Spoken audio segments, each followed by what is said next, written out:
नमस्कार शेतकरी मित्रांनो, आज तुम्हाला एक महत्त्वाच्या चर्चेवर मी आज बोलणार आहे. त्यामुळे व्हिडिओ हा शेवटपर्यंत पाहण्याचा प्रयत्न करा, जेणेकरून आपण ही जर चूक केली किंवा आपण याच्यामध्ये सहभागी झाला तर आपलंच नुकसान त्यामध्ये होणार आहे.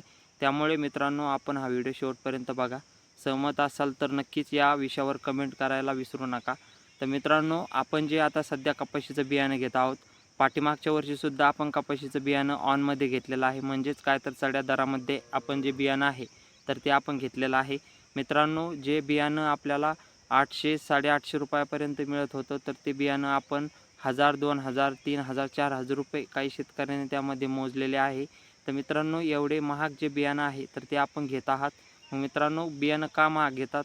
तर आपल्याला त्या बियाणांची खात्री आहे किंवा आपल्याला ते बियाणं लागतं, म्हणून आपण एका शेतकऱ्याने घेतलं तर पूर्ण शेतकरी तेच बियाणं घेतात. म्हणून त्यामध्ये जे कृषी विक्रेते आहे तर त्यांचा त्यामध्ये फायदा होतो. मित्रांनो, त्यामुळे आपल्याला यावर्षी सतर्क व्हायचं आहे आणि हुशार व्हायचं आहे. जसे विक्रेते एकत्र येतात आणि जे मेन कपाशीचे बॅग आहे, मालाची जी मंदी येते, तर मित्रांनो तो माल आपल्याला जो पुरवठा होत नाही, तर त्या मालाचं ऑनमध्ये विकण्याचं काम हे कृषी विक्रेते करत असतात. त्यामध्ये सर्वच कृषी विक्रेते नाही, पण काही विक्रेते आहे की जे बियाणं आहे कपाशीचं, तर त्यामध्ये चांगलं बियाणं जे आहे चालणारं मार्केटमध्ये, तर त्या बियाणं ऑनमध्ये विकणे म्हणजे चढ्या दराने विकणे काम जे आहे तर ते सुरू लोकांचं आहे. मित्रांनो, त्यामुळे आपल्याला कपाशीचं बियाणं घेताना कधी जे बियाणं आहे तर ते बियाणं आपल्याला ऑनमध्ये देत असेल तर ते बियाणं आपल्याला घ्यायचं नाही. मित्रांनो, यावर्षीचे बियाण्याची ₹864 किंमत आहे. तर ती बियाण्याची किंमत सर्व पाकिटाची आहे.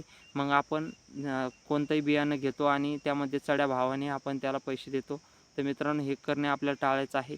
मित्रांनो, ₹864 बियाणं बऱ्याच शेतकरी हे 2000, 4000, 2500, ₹1500 बियाणं घेतात आणि लागवड करतात. मित्रांनो, आपल्याला तसं न करता एखादं चांगल्या कंपनीचं उत्कृष्ट बियाणं शेतकरी बांधवामध्ये चर्चा करून आपल्याला त्यामध्ये एक चांगलं बियाणं बघायचं आहे आणि ते बियाणं घ्यायचं आहे. मित्रांनो, ऑनमध्ये बियाणं आपल्याला घ्यायचं नाही, एवढीच आपल्याला कळकळीची विनंती आहे.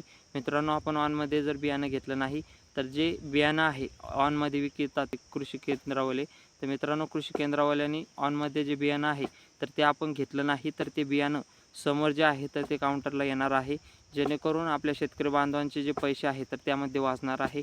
मित्रांनो, जसे कृषी केंद्रावाले एकत्र येतात एकजुटीने ऑनमध्ये बियाणं विक्रेतात, मित्रांनो ते म्हणतात की आपल्याकडे जे बियाणं आहे तर ते बियाणं अवेलेबल नाही.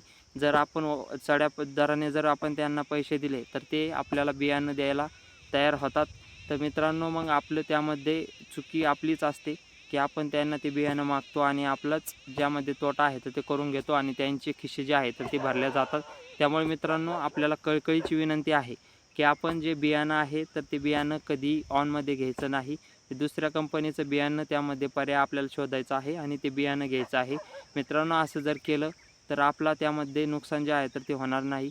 कारण ₹864 बियाणं आपल्याला चढ्या दराने घ्यावं लागतं, ऑनमध्ये घ्यावं लागतं. मित्रांनो, त्यामुळे आपण आता हुशार व्हा, एकजूट व्हा.